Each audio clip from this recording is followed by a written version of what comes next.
Hello, movie lovers. Welcome back to the Apocaflix Movie News Podcast. I'm your host, Jacob Bartley, and I'm joined again with Gio Ramos. What's going on, man? Doing good, doing really good. Doing good. And I'm also back here again with Jake Berlin. Glad to be back, man. Talking movies as always. Oh, yeah. So we're back again with the movie news. There's a lot of stuff going on. Typically, a lot of stuff with Batman vs. Superman. And as most of you know, Gio picks out these subjects for us to talk about throughout the week. And he's really looking forward to Batman vs. Superman. So we got a lot for you guys today. Gio, lead it off. What do we got first? Yeah, this might as well be a Batman v Superman podcast, but we're gonna fly through it as much as we can. So, Empire Magazine released new photos for Batman v Superman. This is for their upcoming issue, which covers the film, everything from interviews, photos, all sorts of good stuff. But we're gonna talk about the photos first. A lot of images. There were a lot of images. For Yeah, Batman v like Superman. over 10. Yeah, quite a few. So I want to ask you guys which ones stood out to you. Which ones do you have the most to talk about? All that kind of stuff. Let's start it off with Jake. What do you got to say? There's a lot of them are looks we've seen before within trailers and stuff. They're just kind of from still like different angles. they're still images, Yeah. so we kind of get to like pause it and look at it and whatnot. There are a couple. I really like the Batman one without his cowl on. Where it's just Bruce Wayne with the Batman suit on, no headgear. Yeah. Kind of looks like he's been beaten up a little bit. It's a really good look. The Wonder Woman one too, where she's clashing her God, I forget what they're called. Her wrist guards. I forget what they're called, but we saw that in the trailer. It's a cool still image. That's part of the movie that I'm kind of looking forward to. It's a cool little look at Wonder Woman and her power, the strength that she has with those. But obviously, the one is the freaking Omega symbol. And for those of you who don't know, the Omega symbol is directly linked to the big bad of DC Comics, Darkseid, who's the ruler of Apocalipse. And the image shows Batman looking over some kind of wasteland, and within the ground is burned an Omega symbol, and which Darkseid, shoots out Omega beams from his eyes, all that kind of stuff. Mm-hmm. And it's pretty much setting up the Justice League, and it's pretty much literally Dawn of Justice. And for you two, that. I've been saying it for the longest time. This freaking movie, man, they are jamming everything in the movie, and it's scaring the hell out of me. Don't get me wrong when I say it's scaring me, because I absolutely love the character Darkseid. I think he's the perfect fit for a Justice League movie. I think it makes sense, but this movie is called Batman v Superman, and it seems like as we get closer to this movie, more Justice League starts coming out rather than Batman v Superman. It's worrying me, because yes, the movie is 2.5 hours long, but that is so much to do in 2.5 hours. Cover Bruce Wayne and Clark Kent, cover Batman and Superman, cover Wonder Woman, cover Darkseid, cover Doomsday, cover Lex Luthor, cover Justice League, cover Aquaman, Cameos. Flash, Cyborg. There's so much going on right now. It kind of worries me. But putting that aside, seeing the Omega symbol show up is still pretty cool. And because it's in the context that it is. When we saw that first major trailer, one of the standout scenes was Batman fighting in some kind of desert outfit, fighting flying demons. Now we know those demons are the parademons, Darkseid's minions. And it pretty much confirms that scene, as well as the scene that we saw in the clip of Superman and Batman going toe-to-toe where Superman rips his headgear off, is some kind of nightmare from Batman. It doesn't take place in real time. And my theory on it is that some point later in the film, something happens either with Superman or Lex Luthor, and he gets mind-washed, and he gets a vision of the future with the parademons, and it makes him realize he has to bring together the Justice League. And Batman's going to be the sole reason of bringing all these characters together, which is still scaring me. But putting that all aside, it's kind of cool because we'll get to see all these characters together. And the comics, it was always Batman putting the team together. He's always the reason why. So it makes sense. It's a cool tie-in. It sets up the Justice League, yes. But as for the images, they're really cool looks. The Omega symbol is really cool. Whether that's Metropolis or Gotham, I don't know, but that's my take on it. So, All right, Jacob, what about you? Jake, I'm glad we have you here because there's a lot of comic book stuff that Gio and I know nothing about that we'd not be able to comment on without you here. So that's awesome. I just first want to say I think a lot of these photos are, like you said, stuff we've seen before, different angles, nothing like not giving anything away, which is a good thing. I don't want to. I'm done watching TV spots. I'm done watching trailers. I just want to see the film. And it's gonna be hard to stay away for a couple months, but I'm gonna try to stay away. I even asked you guys, do I really need to look at any of these? And you said they're nothing really. So I just went and looked at them so I could comment on them. But yeah, that one with the dark side symbol, that looks freaking beautiful. I love the look of it. And yeah, it looks like he's in that nightmare suit. So this could be a dream sequence, but still, I think it's cool that it's a dream sequence because then it's not actually really happening, but it's still something that we get to visually see. So that makes it really cool. I like a lot of the Batman ones. I like the Bruce Wayne looking really. He doesn't really look pissed off, but he looks very distraught, just staring off into the rain. Yeah, I just these little stills should not get me excited, but it just gets me excited for Ben Affleck playing Bruce Wayne. He's the perfect guy to do it, and I'm so excited to see him play this character. I'm interested in the one where he's visiting the family grave. We see a lot of older family members of his from hundreds of years ago, which is really cool. And also, I don't see his parents on there. Do you guys? And we know they're dead, but it's cool.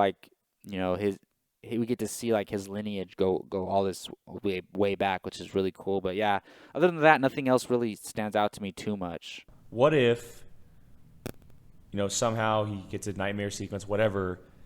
This is the scene we see the Justice League fighting the parademons. These are their cameos. Oh, And Batman, wow. and he's like, "Oh, I have to put this team And together then he has to because go find those people that he saw in his dream. yeah, maybe he hunts them down. That and, would solve maybe it's any problems you have about maybe it's a future this taking vision away. shot or Yeah. somehow.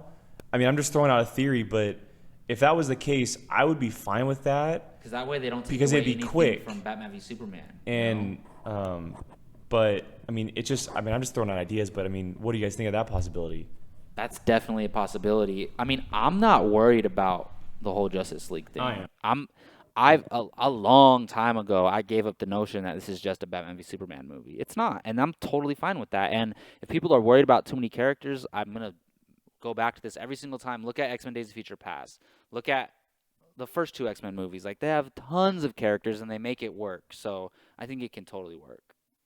As far as that speculation, I do like it. It would definitely solve the issue of having a story that has too many branches. Where it should be just focused on one or two or three things. So some other images that that stood out to me was what Jacob mentioned, how Bruce Wayne is visiting his family's resting place. Shows a bit of vulnerability for Bruce Wayne, which can go a long way with this version of an angry, weary, violent Batman. We're going to know why he's that way. And that him visiting his family's resting place kind of shows a little bit of that. And, the rumors are that the burned building that he visits is a Wayne Manor burned building. So, Which is, I think, I'm just throwing out a theory. The Joker burned it down. I'm just saying it right now. I do like that. It shows a little bit of vulnerability for his character, which would be cool. We don't. I don't want to see just the angry, violent Batman. I want to know why he's that way. So, and the Batmobile. I don't know if you guys saw the image where it's just crushing through this whatever it crushed through. This Batmobile looks like it's built combat ready, unlike the Tumbler that was for building bridges, that kind of thing, to whatever it was called. And then the last one was Batman shining the light in the sky. I think he's calling out Superman because in Well, we saw that in the trailer. in the previous in TV the, spot. In the very first teaser trailer that was dropped at Comic-Con, Batman turned on the light, shone in the sky. Then when the lightning flickered, Superman was sitting within the sign, and his eyes started to turn red. Yeah. And I think that's where the first or the second fight takes place because he's in the armored suit. Yeah, he's in the armored suit. Whereas the first one, he tried to run him over Well, with the Batmobile. not only that, but that first fight, he says, "Turn the light off." Of course, Batman's gonna go turn the light on. It's like Yeah. Oh, it's like- yeah. So it kind of just leads And that into each makes other. sense. Yeah. Totally makes sense. Yeah. Well, guys, check out the images on EmpireMagazine.com. A lot of great images and all that. Check it out. Some good stuff. Do you guys have anything else you wanted to say about the photos? No, I mean, I really like the Wonder Woman one too. Like she's blocking a blast with her little arm guards. Like the character I'm looking forward to the most in this universe is Wonder Woman, especially after that footage from the DC stuff. Like I'm so excited for Wonder Woman and her movie. Like I can't wait. Jake, which character are you most excited for the DC? Mine is Batman, just because I think, like I had put it on that when I posted that TV spot most recently. It's because I believe Ben Affleck is the perfect choice for the character. I don't think there could be. I mean, of course, I'm excited for Batman, but yeah, but I mean, I'm looking forward to Wonder Woman. The footage was great. There are some things that worry me, obviously, but with all the details and interviews that have been coming out recently, saying that she could be the glue between the two characters, the reason why they come back together as partners in a way, and the fact that she's 5,000 years old and that she's retired when we see her in Batman v Superman, it's all interesting stuff. And the fact that she's 5,000 years old, it's like she's been around for a long time. She's seen a lot. So her take is going to be a lot different than these two who think they're better. So she's going to have a huge part of this movie, and people should be excited about her. It's just there are some things that worry about, but it's Wonder Woman, and I just hope that they do the character right. That's all. Me too. Trust me, and I'm still worried about Gal Gadot's portrayal, but I think she's going to do a good job. Yeah. Okay. Well, let's move on to another piece in the Empire magazine upcoming issue. Batman v Superman producer did an interview with Empire and talked about how this new Batman will be different than the previous ones in one big way. So here, I'm going to say a little quote that the producer said. He said, "Batman is not giving people a chance. He is more than a vigilante. He has become not only a cop, if you will, he has also become the jury and executioner." And then the producer goes on to say that he's older. He's seen the worst of what a man can do. He's been darkened by it. He's been tougher. He's been angrier. And he also mentions that there's no Rachel. There's no Rachel from the Nolan films to grieve here for. And he adds that Batman has lost people who are near and dear to him, not necessarily from old age or disease. So taking all this into consideration, putting it all together, what do you guys think about a Batman that's an executioner and people who's been taken away from him? Well, I mean, that's Bruce Wayne. He's a broken man. No matter what iteration you're looking at, he's been ruined. Like he's been mentally and emotionally destroyed by losing his parents and going through all the stuff he's gone through, and then whether in the Dark Knight trilogy losing Rachel too, all these different things. And in this iteration, I mean, we know he's going to lose his parents. That's always going to happen. But we always assume that he's lost Robin too. Maybe the Joker's taken him. Which Robin? We don't know. It could be his son. Honestly, we don't know. It could be Damian Wayne. We really don't know. So that would totally destroy him. And even if it's just a mentor that he took, or not a mentor, but a mentee that he took on, then that definitely would break him too. But I'm split on the killer part because I understand. But again, he never said killer. He said executioner could mean a lot of things. I know it means, a lot of time it means killing. But does it really mean killing? I mean, can Batman really be a killer? It's like, well, I was gonna say, I think if in the case all right, so he's going into this film, he doesn't know who Superman is. He says even if there's a chance that he could be a bad guy, I have to take him down. I think if he thinks something's a big enough threat, that he'll kill it, and whether that's a person, an alien, a monster, I think if he has to, he'll kill. But on the other side, I'm like, isn't that supposed to be Batman's thing? Like, you don't kill, you bring them to justice. So I don't know what he means. We don't know. He literally could be saying that Batman's a killer in this universe, or he's became one, or he's willing to kill. So I don't know how I feel about that. It kind of bothers me, but then at the same time, I understand, like, if he thinks Superman is such a big threat and the only way to stop him is to kill him, I could see Batman being willing to kill. So, Jake? Yeah, I mean, I guess I kind of feel the same. The comments that, I mean, if he ends up being a killer, that's kind of going to bug me. It's going to bug me more than Superman being a killer, because Superman's thing is also, he doesn't kill, that kind of stuff, and people freaked out when that happened. But he had to. Yeah, exactly. But it's just, and if in fact he's saying, he actually is the executioner and he kills, that clearly, I mean, it clears up a lot of things. The fact that the Batmobile has guns on it and that he's carrying a gun in that one shot we saw him, and it's like, okay, maybe Batman, he's going to take things in his own hands in his own way. I mean, I don't really know what to say about it, just because I never saw Batman as a killer. I never have, through the comics, through the animated movies, through the movies so far. That's just not who he is. Like, yeah, he's brutal, and this Batman specifically, he's been broken time and time again. Robin is supposedly gone. His parents, his house is burnt down. All kinds of things have happened to him. But even so, it's just like, I cannot see him as a killer. I can't see Batman as a killer because that's not who he is. But at the same time, because of the Batman they're setting up, it would in a way make sense because of everything that's been going on with Superman and, the Joker. And, at this point, we haven't seen the Batman that has lost to Robin so far.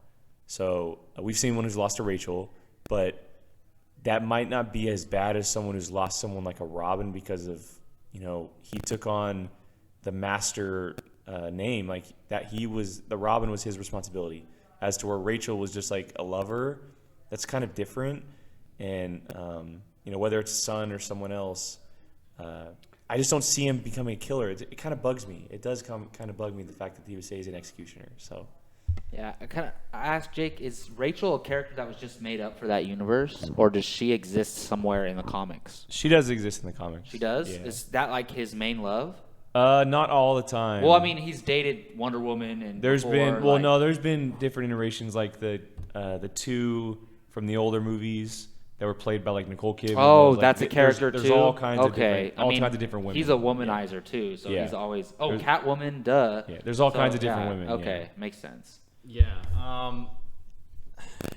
It wouldn't bother me if he was a killer, only because how his crime fighting, what it has cost him. In the beginning, I'm sure he was just, the Batman that we all know and love. But when someone like Robin is taken away from you, and I'm gonna say, I think it's Robin. So let's move on. This is a little neat thing, I thought. I got a little bit emotional when I read this. So, Zack Snyder, we all know that Christopher Nolan produced Man of Steel, right? He wasn't done after the Dark Knight trilogy. He helped set up this DC universe to what it's going to be, because WB just looks up to him. They love what he did with Batman.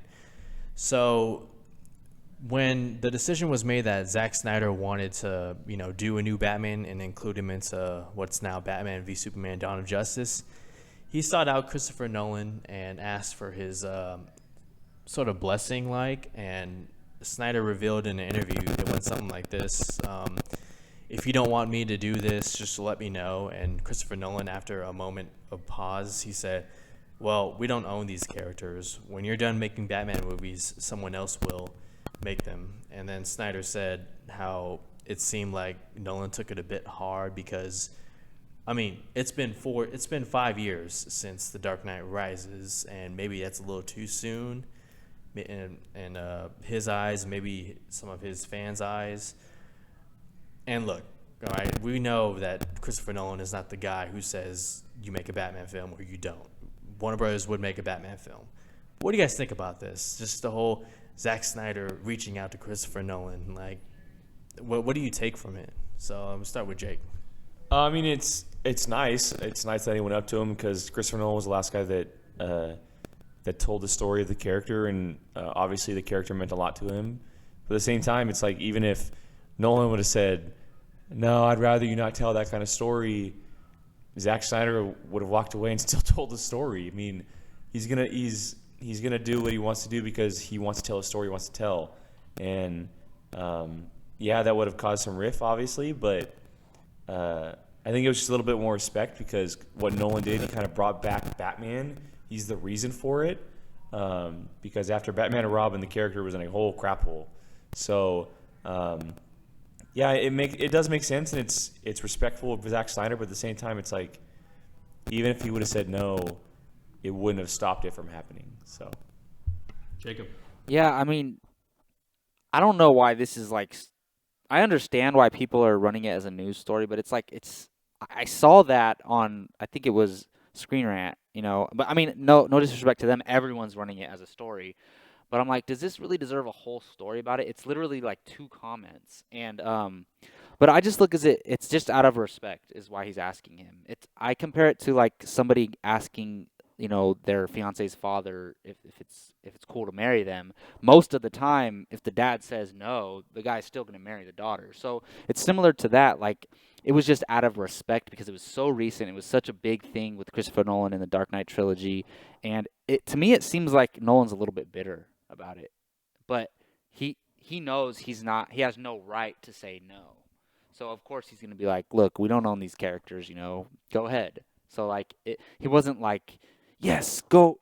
I totally want you to make a Batman movie. So I don't think this should be like a headline on a movie site, but it's a little cool thing to know. Yeah.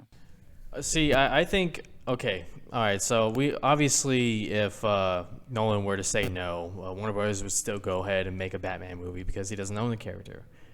But I think this is kind of a big deal because a lot of people are still attached to Christopher Nolan and Christian Bale as, Batman and the director. What he did for that trilogy, for the character, just it was almost a phenomenon. The Dark Knight. The especially. superhero genre wouldn't be what it is today without it. And I mean, Zack Snyder owes a lot to Christopher Nolan, because he came in and he helped out with that Man of Steel thing. How much? I don't know. I don't have the inside scoop on that, but I know that. Well, you have something to say? Jake? No, go ahead and finish. I'll go after you. Yeah. Oh no, I was just gonna say, like, the DC universe that we're getting today wouldn't be possible without Nolan and his vision and his tone and the groundwork that he laid out. Showing that it is possible to do a grounded, dark, comic book universe, and for it to be successful as it is.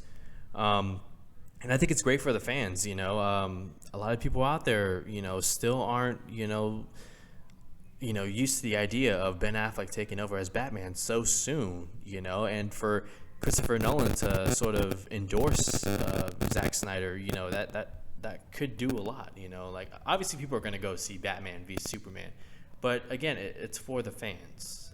So I think this is excellent. I really love it. I love seeing stuff like this because it's bigger than the character. This is respect between 2 filmmakers, one who looks up to the other one and for what he did, and respecting the past work. I see what you're saying, the fact that, audiences are attached to the whole Batman movie, the Dark Knight trilogy, all that kind of stuff. But at the same time, we kind of got to step back and think that the normal movie-going audience don't realize that, or don't know who the director of those movies are. Like, it says Christopher Nolan on the screen and everything, but they don't know. They just think of the Batman movies. They think of it's more of Christian Bale's Batman more than Christopher Nolan's Batman movies. So, but while I agree, it's also like they don't really know. It's almost irrelevant in a way. Yeah, it's like it doesn't really like. You're absolutely. I didn't even think about that. Casual movie fans don't even know who's directing Batman. Yeah, so it's just a Batman movie to them. They don't. Go up to somebody in the street and say who directed The Dark Knight. I think they would say Christopher Nolan. I don't think so. I think it's like 5. Ask 10 people, how many do you think of them are going to know? You I guys say 4. You guys are forgetting that Christopher Nolan's one of the few directors he is, whose but name alone can carry even a then, movie. so I think that's just in Hollywood or like what we do, like normal movie going. If I was to ask my mom or even my dad, I bet you they wouldn't know. Neither of them would know. yeah. I think it's the people my that mom really loves movies. She watches a lot of movies. It's the she people. would not know. It's the people that pay attention, and it's nothing against like what you're saying. It's just like I think totally. Yeah. I think that It's still meaningful. yeah, It I really think it's is. just to normal movie going audiences. It's not really. It's kind of irrelevant. It's just it doesn't. Well, maybe it's just me because The Dark Knight's in my top 5 movies of all time. All right, well, let's move on. That's it for the DC universe. We're looking forward to all this good stuff. We're going to move on to some movie news. I mean, not that the previous one wasn't movie news, but outside of the comic book genre. Kathryn Bigelow, she's finally directing again, a new movie.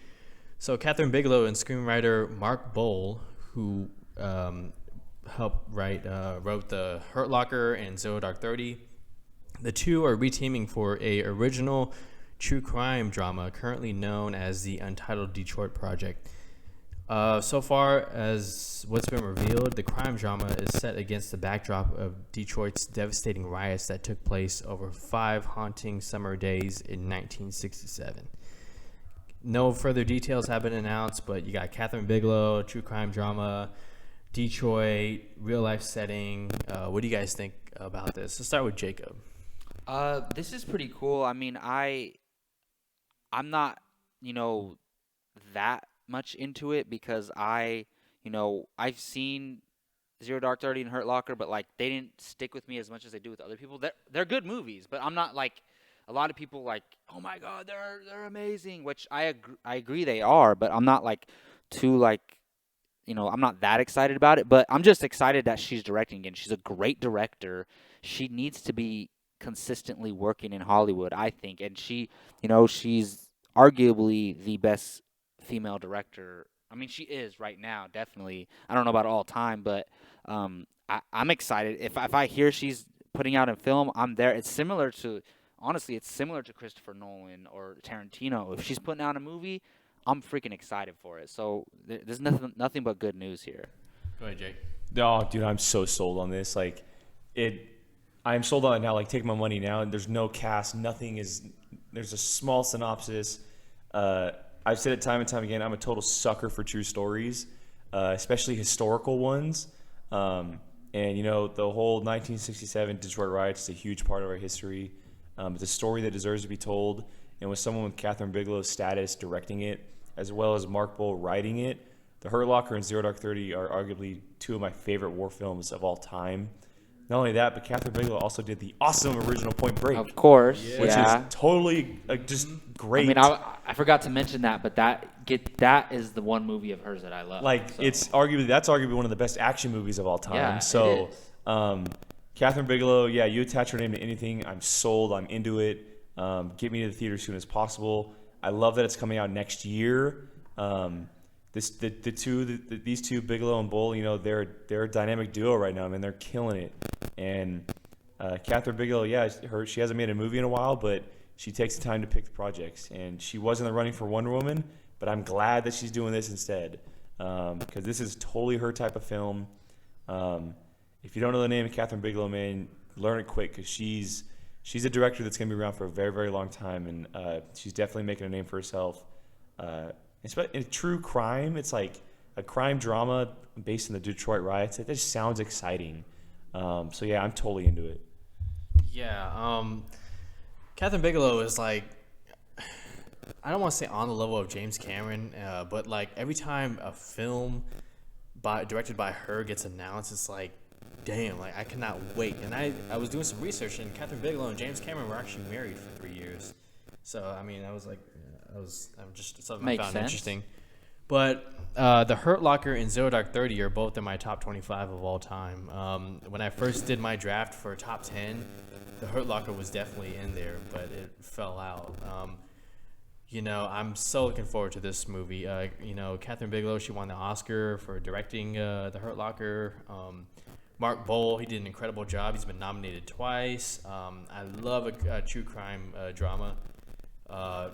I hope it takes place in Detroit. You know, I'm sure. That's Well, where, they're gonna. I think it's with Detroit's economic status. There's no other way you can do it. I think you have to because Detroit economically has been on a downward spiral lately, and that's why Batman v Superman spent a lot of time there. Yeah. Help them out. So I don't see why there would be any reason why they wouldn't take the time and shoot most of, if not all, of the film in Detroit. So.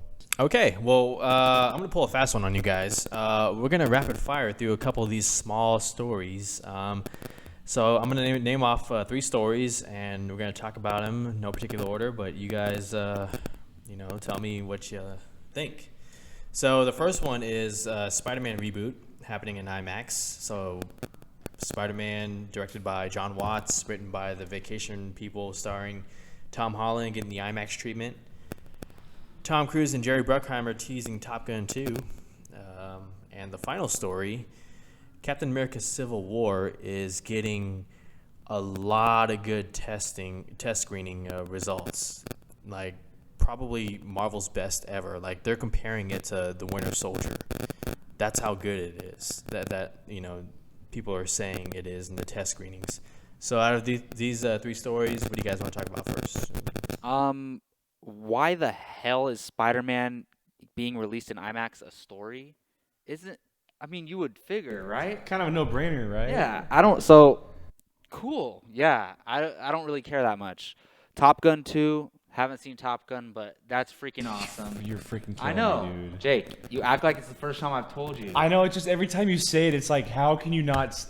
if I have it on Blu-ray back there, I'm going to give it to you. So just remind me. Along with your Harry Potter Blu-rays. And, what was the third story? Captain America test screenings. Oh, man. I just am negative about all 3 of these, I guess. No, I'm not really negative about the Top Gun. I don't really trust test screenings. Like, who knows where it was screened, who saw the movie? I don't know. But hey, if it is true and it's getting compared to Winter Soldier, which is arguably the best Marvel movie made, wow, that's incredible. Let me ask this: are the test screenings another Batman v Superman situation where it's the Marvel is X? Yeah, I don't know.